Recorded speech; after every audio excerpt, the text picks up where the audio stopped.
Θέλετε να πιούμε μαζί τσάι? Σκεφτόμουν τις επόμενες 7 μέρες να σας παρουσιάσω μία από τις αγαπημένες μου υγιεινές συνήθειες, που είναι τα φεψίματα. Και θα ξεκινήσω με την πρωινή μου συνήθεια τα τελευταία 10 χρόνια. Είναι το τζιντζερόζουμο. Πρόκειται ουσιαστικά για ginger, περίπου ένα κεφαλάκι από φρέσκια ρίζα ginger, μαζί με μία φέτα λεμόνι, που βράζω σε ένα μπρικάκι με ζεστό νερό. Το ginger έχει ιδιαίτερα θεραπευτικά ωφέλη και σίγουρα είναι μία από τις τροφές που καλό θα ήταν να καταναλώνουμε όλοι πολύ συχνότερα. Καταρχήν, είναι ένα εξαιρετικό αντιοξυδωτικό και αντιφλεγμονώδες.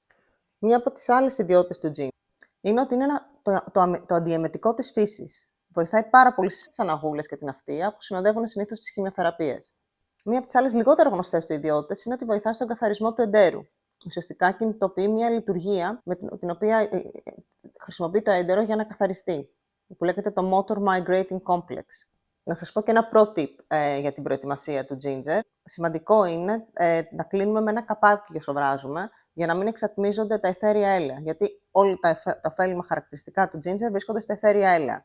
Το ginger μου αρέσει τόσο πολύ που το πίνω και το καλοκαίρι. Όχι ζεστό. Έχω βρει την καλοκαιρινή εκδοχή του, κάνοντας ένα φανταστικό αφέψιμα με ginger, λεμόνι και μέλι.